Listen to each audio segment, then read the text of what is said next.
My brother walked into my new house and said, "You think you're better than us now?" So I looked him in the eye and replied, "No, just finally proved you wrong for saying I'd achieve nothing." I was 27 when I bought my first house, not rented, bought fully mine.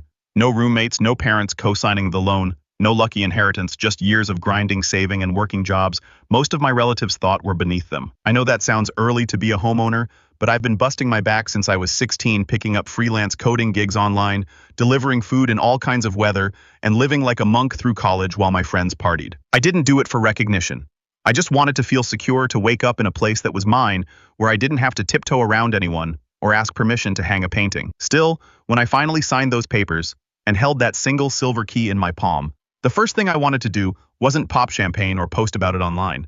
I just wanted to share it with my family. Maybe it was naive of me. Maybe some part of me still thought they'd be proud. I grew up in a family where success was always tangled in resentment. My older brother Kyle was the golden child star athlete, always popular, always loud, always just a little too good at twisting a conversation to make it about him. My younger sister Jenna was the baby, and despite doing barely anything productive post-high school, she was coddled like she was made of glass. I was the quiet middle kid, the one who got straight A's, cooked dinner when mom had a long shift, and stayed out of everyone's way. Somehow that made me invisible, or worse, trying too hard. My parents weren't cruel, not in the way some horror stories on Reddit go, but they were the kind of people who would call you selfish for doing something without involving them, and then completely ignore you when you tried to include them. Growing up in that weird limbo between being needed and being dismissed had built up a quiet storm in me over the years, but I kept it down like always.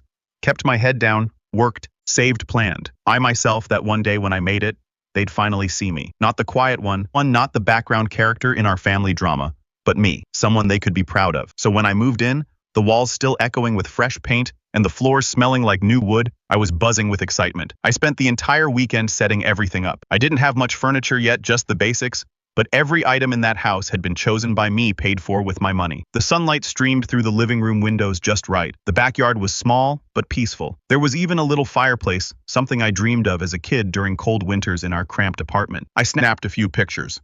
Nothing flashy, just the front porch, the empty living room, the little coffee table I'd built myself. I sent the pictures to the family group chat. The message was simple. "Hey everyone, just moved into my first house. Would love for you all to come by this weekend and see it.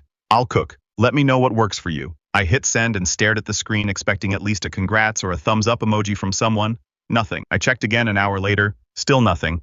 No little scene marks, no double checks. I figured maybe they were busy. Cal had kids, Jenna was always floating between part-time jobs, and mom had weird rotating shifts. So I waited. That evening I sent a follow-up just in case the message got buried. Still nothing. Then came the days of silence. Friday, Saturday, Sunday. Not a single text call or even a stray emoji from anyone. I started to wonder if something had happened. A family emergency? A hospital visit. I even considered calling Cal just to check in, but then I saw he'd posted a picture that morning, and at a barbecue with Jenna, their kids playing in the background. Everyone smiling like they were in a commercial. That's when something started to sink in.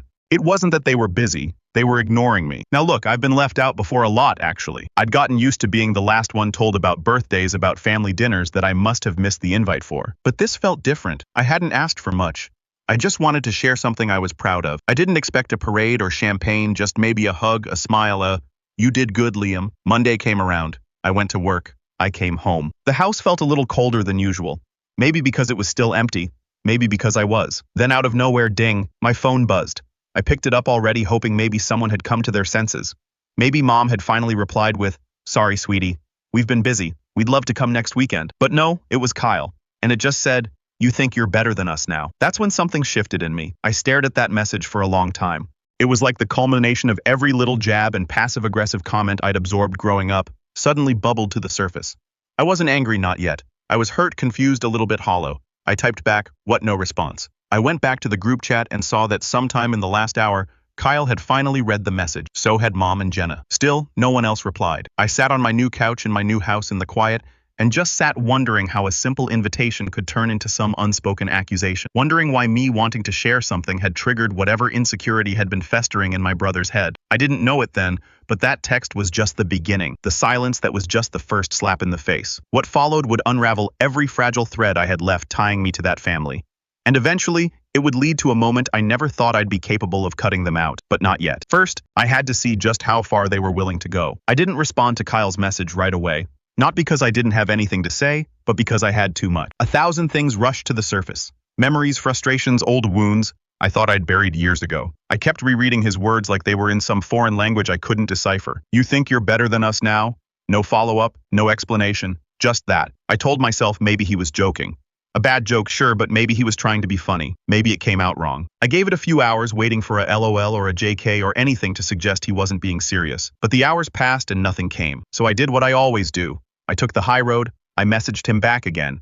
Hey, not trying to make anyone feel bad. Just wanted to share something I worked really hard for. That's all. Read. No reply. That week, I didn't hear a single word from anyone in my family. Not mom, not Jenna, not even a stray like from dad who never said much but would usually throw a thumbs up on anything remotely positive. They just went silent. And yet I'd see them online posting pictures, tagging each other in memes, sharing clips from movies we all used to watch as kids. At first I thought maybe they were going through something I didn't know about.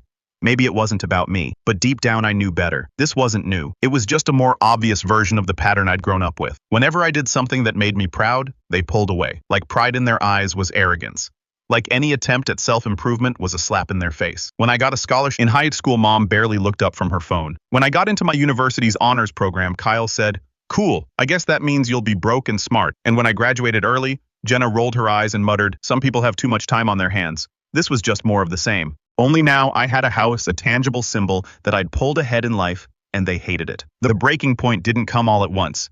It was a slow drip of small betrayals, each one sharper than the last. The next week, I found out Jenna had thrown a birthday party for her boyfriend at my favorite restaurant, the one I'd taken her to for her 20th birthday when she was going through a breakup. I only found out because one of her friends tagged her in a picture.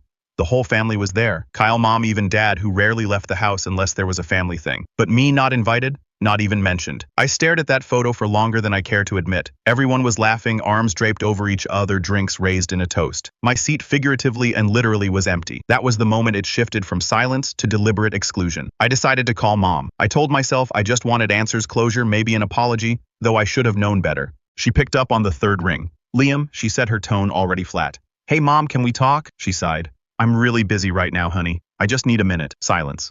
Then a tight fine. I saw the pictures from Jenna's birthday. Everyone looked happy. Another pause. "Yeah, it was nice.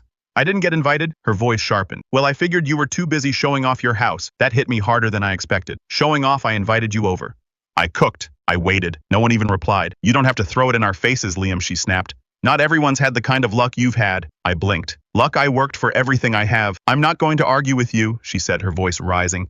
"But your brother's been having a hard time. Jenna's struggling too. And you flaunting your new house like some trophy. What did you expect us to feel?" I swallowed hard. "I expected you to be proud of me." There was a long silence on the other end. Then, in a voice that felt like a slap, "You've always thought you were better than us. Maybe now you finally believe it." She hung up. I just sat there on my floor staring at the blank screen. The fireplace I dreamed of as a kid flickered gently beside me. But for the first time, the house didn't feel warm. It felt like a box I'd built to isolate myself. That night, I didn't sleep much. I kept replaying the call in my head. The way she said luck like I hadn't earned a damn thing. The way she made me feel like the villain for trying. And then a few days later came the betrayal that changed everything. I got home from work and found a note slipped under my door. No name, no envelope, just a folded piece of lined paper. Inside was a short message written in the unmistakable handwriting of my 10-year-old niece, Emma, Kyle's daughter. It said, "Uncle Liam, why don't you want to see us anymore? Mommy said you're being selfish and mean. I miss you. Did I do something wrong?" I just stared at it.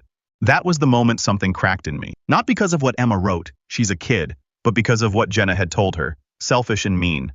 That's what they were telling her about me. I hadn't even seen her since Christmas.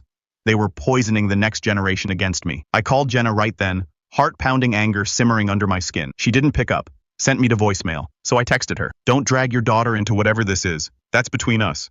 She didn't deserve that. Her reply came 10 minutes later. She asked I told her the truth. I felt sick. Not just angry, betrayed. This wasn't about a missed dinner or a party. This was about them rewriting the story, turning me into some smug, arrogant outsider just because I dared to succeed without them. I stopped trying after that. I didn't call. I didn't text. I didn't reach out. If they wanted me to be the villain, fine. Let them. But then, as if they couldn't let well enough alone, Kyle crossed a line. It was a Saturday morning. I was halfway through organizing the garage when I heard a car pull up. I peeked through the blinds and saw Kyle's truck in my driveway. I hesitated, debating whether to open the door. But before I could decide, he banged on it. Loud, sharp. I opened it just a crack. "What do you want?" He shoved past me like he owned the place. "Nice place," he muttered, looking around like he was assessing it for resale value. "Must be nice not having any responsibilities." I raised an eyebrow. "Excuse me, you don't have kids. You don't help out. You just sit up here in your shiny little house while the rest of us are drowning. I offered to have you over. You ignored me. He turned on me. Because we're sick of your pity parties. Pity, I laughed cold. I invited you to celebrate with me. You invited us to gloat, he snapped. You always have this holier-than-thou attitude. Like just because you didn't screw up like the rest of us, you're better. I was done playing nice. You're angry at me for not failing, Kyle. That's not my problem. He glared at me, jaw clenched. You think you're untouchable now, just wait. Then he stormed out. And for the first time in my life, I locked the door behind him and didn't feel guilty. But the real betrayal came 2 days later. I got a call from my mortgage lender. Hi, Mr. Jameson.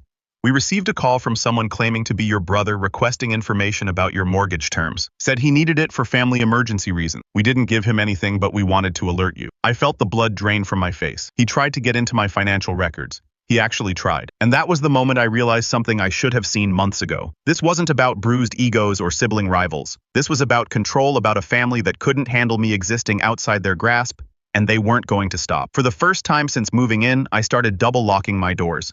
Not because I thought Kyle would break in. I don't think he's that unhinged, but because something in me had fundamentally shifted. A door had closed. Not the physical one in my hallway, but the one I'd kept open for years, hoping, no believing that my family would eventually come around. That they'd see me not as the overachiever, not as the quiet one, not as the convenient punching bag for their insecurities, but as someone they could be proud of. That illusion was dead now. Kyle trying to impersonate me and dig into my mortgage wasn't just shady. It was invasive. It was malicious. And it confirmed every gut feeling I'd ignored for years. I was never really one of them, not emotionally, not mentally, not in any way that mattered. I was tolerated when I stayed small, dismissed when I tried to shine. The call from the lender left me rattled. I didn't say much, just thanked them, confirmed I hadn't authorized anything, and hung up. Then I sat there on the edge of my bed, the early evening light spilling through the half-open blinds, feeling this strange detached numbness creep over me. I wasn't even angry anymore. I was just tired. Tired of trying to be the bigger person. Tired of keeping the peace. Tired of shrinking myself to avoid being called arrogant, tired of inviting people who never once thought to invite me. That night, I made a decision. I blocked Kyle. Then I blocked Jenna. Then I blocked Mom. Dad didn't even need blocking. He rarely used his phone, and I hadn't heard from him in months anyway. I didn't make a big announcement, no dramatic "I'm cutting you all off" message, just silence. For once, I gave them back exactly what they'd given me. The next few weeks were harder than I expected, honestly. Even though I'd made the choice, it still felt like mourning. I'd grown up with these people, shared birthdays, holidays, inside jokes that now felt like memories from someone else's life. There were moments when I caught myself wanting to send a funny meme to Jenna or ask Mom for her chili recipe. But then I'd remember the look on Kyle's face, the bite in Mom's voice, the way Jenna had weaponized her daughter's innocence just to make me feel guilty. I felt alone. Worse than alone, I felt erased. But here's the thing about rock bottom, it's solid. There's no further to fall. And after a few weeks of sitting in that hollow place, something in me started to shift. It began with small things.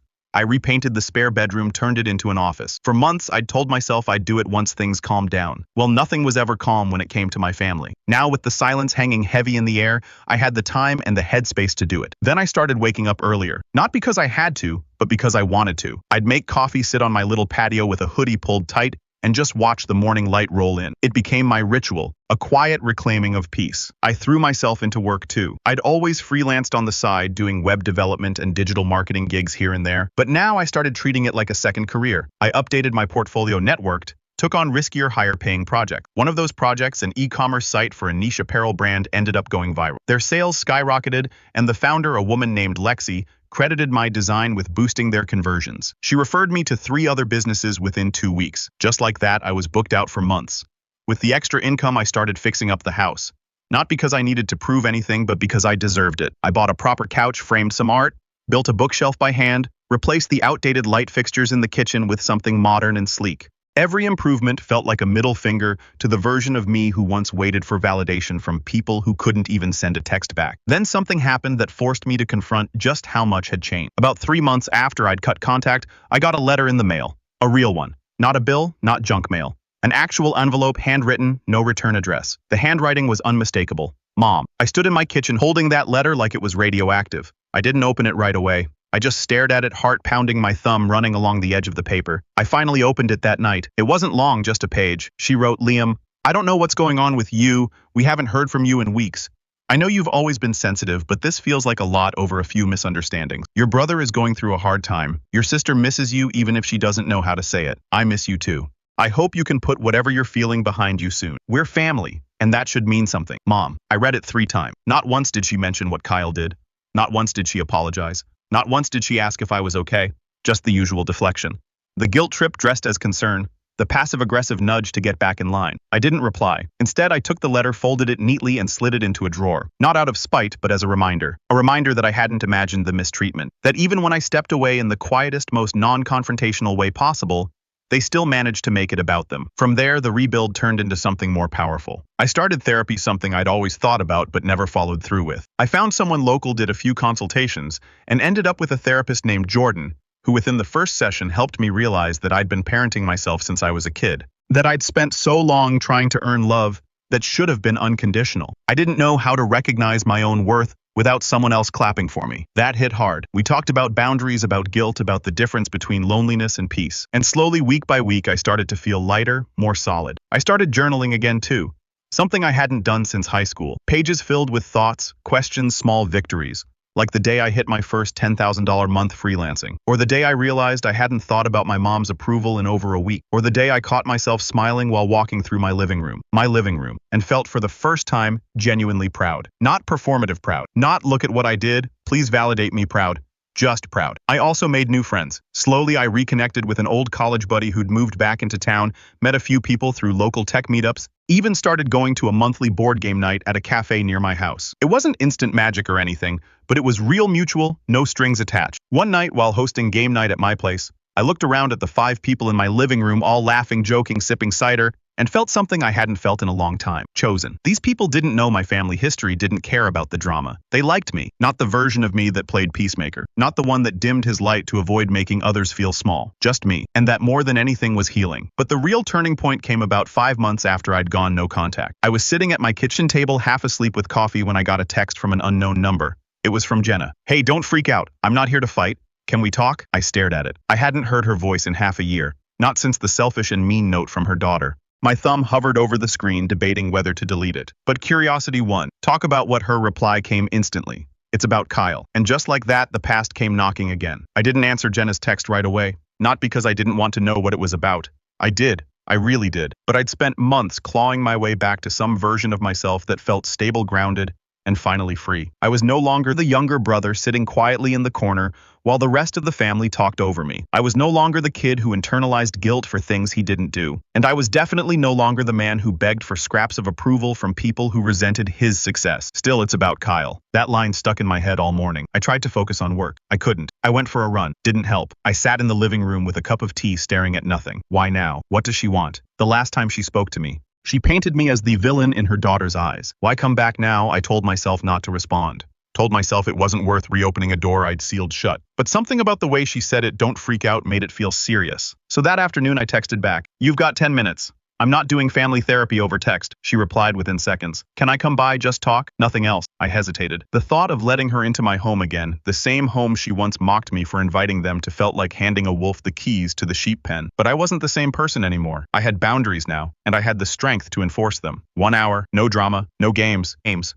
You say your piece and go. She with a simple thumbs up. When she showed up, it was strange seeing her on my porch again. She looked different, tired. Her hair was pulled into a messy bun, and she had bags under her eyes like she hadn't slept in days. I opened the door, but didn't invite her in right away. "You alone?" She nodded. "Yeah, just me." I stepped aside and she walked in, slowly glancing around like she was afraid of what she'd see. Like the house would mock her just by existing. We sat at the kitchen island. I stayed standing. She glanced up. "You look good. Get to the point," I said flatly. She sighed, fidgeting with the sleeve of her hoodie. "Kyle's in trouble." My arms crossed. Define trouble. He lost his job again, and, well, he's been gambling. I raised an eyebrow. She kept going. "Online stuff. He started with crypto and NFTs and then went full tilt into sports betting. It's bad, Liam. Like they're drowning. The mortgage is 3 months behind. Their car just got repossessed." I blinked. "And this is what to do with me." Jenna swallowed. "He used your name." My stomach twisted. "What do you mean?" "He applied for a line of credit using your name and social security number. Said he had access to your stuff from when you two filed taxes together years ago." I felt the blood drain from my face. She saw the look and rushed to continue. "I told him he was insane. I didn't know until yesterday. I swear." I took a slow, deliberate breath. "And what exactly did he do with it?" "Maxed it out. 10 grand. It's gone. The creditor sent something to his address, but it was under your name." I walked away from the counter, trying to breathe. $10,000. My name? My credit. I hadn't seen Kyle in months and somehow he'd still managed to reach into my life and detonate something. I turned back to her. Why are you telling me now? She looked down. Because he said he was going to try to take a loan out on your house next. That stopped me cold. What? He bragged about it, she said quietly. Said you were too busy playing house to notice anything. Said if you didn't want to share the wealth, he'd just take what he was owed. I stared at her, fury pulsing beneath my skin. What he's owed, I said through clenched teeth. She looked up at me, eyes tired. He thinks you cheated, that you scammed your way into all of this. I worked, I snapped. I saved, I sacrificed. I earned every bit of this. I know, she said. That's why I'm here. I thought you deserved to know before he did anything worse. I sat down slowly, my brain moving a mile a minute. Why tell me now, Jenna? After everything? Why not 3 months ago? Or when you let your daughter write me that note? She looked ashamed. Because I was mad. I thought you abandoned us. Mom said you were punishing us for being honest with you. I bought into it. But now I see what Kyle really is. And I'm scared. Not just for him. For Emma. For myself. I didn't respond. I was too busy thinking. 10 grand in my name, a possible attempt to forge something with my property. This wasn't just petty sibling rivalry anymore. This was identity theft, fraud, criminal charges, and now for the first time I had leverage. Real leverage. I didn't speak for a long while, just sat there letting the storm settle. Then I stood up. Thanks for telling me, but I need you to leave now. She nodded slowly. Are you going to press charges? I didn't answer. Because I wasn't sure yet. But that night, I didn't sleep. Not because I was upset, but because for the first time I had a plan for me. A slow, methodical plan. One that didn't involve screaming or confrontation or anything loud and messy. No, this was going to be quiet, clean, surgical. I pulled out every document I had. Old tax forms, bank records, credit reports. I logged into every account and changed every password. I put a freeze on my credit, filed a report for identity theft with the FTC, set up fraud alerts with all 3 credit bureaus. I made an appointment with a lawyer the next morning, someone I'd worked with before through a client gig. She knew her stuff. When I explained what happened, she leaned back and said, if we can prove this, he's toast. Good. That was the goal. But I didn't want to just nuke him from orbit. I wanted to control. So I waited. Quietly, I gathered evidence. I requested my full credit report twice, compared every detail, found the account Kyle had opened, traced it back, got the address, the date, everything. I documented it all. The lawyer helped me file a police report, not to arrest him yet, but to create an official record. Then I made one more call to my friend Lexi, the one whose business I'd helped explode. Hey, I said, you still looking for investment partners? She laughed. Always. What I might be sitting on an opportunity. See, with the success I'd had freelancing, I had a decent chunk saved up, more than I'd ever admitted out loud. I'd been smart with my money, lived frugally, paid off my debts. And now I was ready to level up. Not just to grow, but to build something permanent. Lexi was in. Over the next 2 months, we laid the foundation for a small marketing firm, focused on digital strategy for niche brands. I had the capital, she had the connections, and we both had the experience. It was quiet at first. No press, no announcements, just slow, steady setup. And during that time, I didn't speak a word to my family. Not even when I heard through mutual acquaintances that Kyle was spiraling, that the creditors were calling, that his wife had moved out temporarily with the kids, that mom was so worried. I didn't flinch because I knew something they didn't. Their silence didn't make them strong. It made them predictable. And now the next move was mine. I'd waited my whole life to be heard.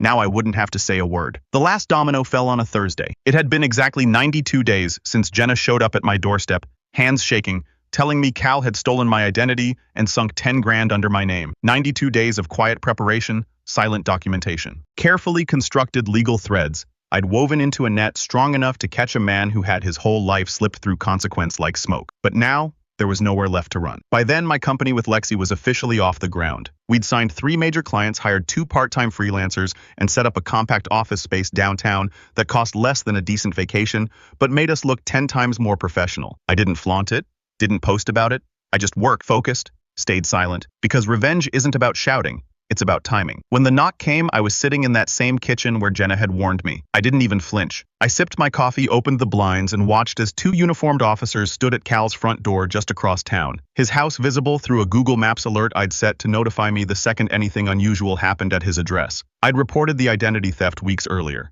But this wasn't a no-name case shoved to the back of a file cabinet. I'd followed it with the kind of precision that made my lawyer raise an eyebrow and say, "Most people don't gather this much before calling us." She'd laugh. I hadn't. I wasn't playing catch-up anymore. I'd filed the report with the FTC, frozen my credit, submitted sworn affidavits with timestamps, and provided copies of Cal's forged application, sloppily done on an IP address, traced back to his home Wi-Fi, using the same phone number he'd posted publicly on his defunct crypto consulting Facebook page, Idiot. When they cuffed him on his front lawn, his wife Maria stood at the doorway, arms crossed. She didn't cry, didn't shout, just shook her head. I later heard from Jenna that Maria had known something was wrong for months. She just didn't know it went this deep. Turns out Kyle had tried to open 2 more accounts using my information, but the fraud alert flagged it. That made the DA take interest.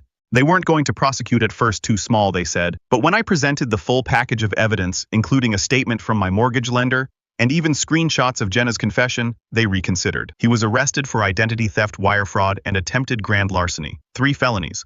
Bail was set at $50,000. He didn't have it. That part wasn't even the satisfying one. What came next was a week after the arrest. I met with Maria. She'd called me out of the blue asking to talk. We met at a coffee shop near her workplace.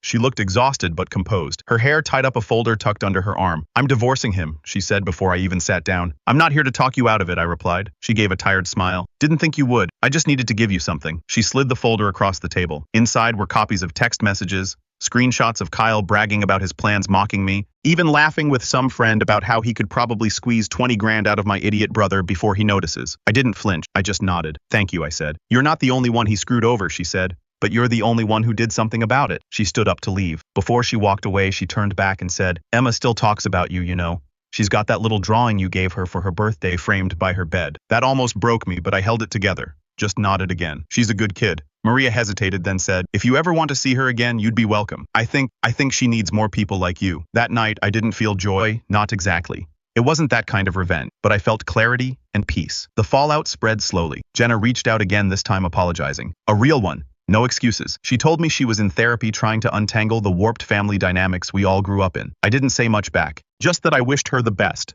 I meant it. I wasn't interested in being her emotional support animal, but I wasn't out for blood either. Mom, on the other hand, stayed silent for weeks. Then one Sunday morning, she emailed me. Not a call, not a text, an email. "Liam, I don't know what to say anymore. I feel like I don't know you. I never thought it would come to this, our family broken apart. But maybe it was already broken, and we just didn't want to see it. I hope you're happy. I hope this gave you whatever it is you needed. I still love you even if I don't understand you." Mom. There was no apology, no acknowledgement of her role, just sadness and a hint of passive blame. I didn't reply because I was finally done playing translator for people who refused to listen. A few weeks later, Carl took a plea deal. He avoided jail, barely got probation, community service, a massive fine, and a permanent criminal record. He'd never be able to open a financial account without scrutiny again. His credit was ruined, his marriage over, and his job prospects dismal. I didn't rejoice, but I did feel vindicated. I let the lawyer handle the rest. We recovered some of the stolen money through restitution. Not all, but enough. The credit marks were wiped. My reports cleared. My name protected. And as for me, I kept building. My company grew faster than I expected. Lexi and I brought on 2 more clients, hired a virtual assistant, and moved into a slightly bigger office. My house, my home, no longer felt like a battleground. It was mine again. Every room held peace, not tension. I got a new couch, real artwork, even started hosting those board game nights again. And just once I let Emma come over. Jenna brought her by on a Saturday afternoon, stayed outside while I gave Emma a tour. She was so excited she kept pointing at everything. "Is this your kitchen? Is that your backyard? Did you paint that?" At the end of the visit, she hugged me and whispered, "You're like a grown-up superhero." I laughed. "Why?" "Because you stopped the bad guy." I didn't have the heart to correct her. After she left, I stood on the porch for a long time, watching the sun dip behind the rooftops. For the first time in a long time, I felt complete. Not because I won, not because I crushed anyone, but because I finally stopped shrinking to make others comfortable. Because I stopped waiting for love from people who only knew how to compete. Because I learned that sometimes peace isn't given, it's taken. And the most powerful thing I ever did was finally say, no more. That was the last chapter, and the house still standing. So am I.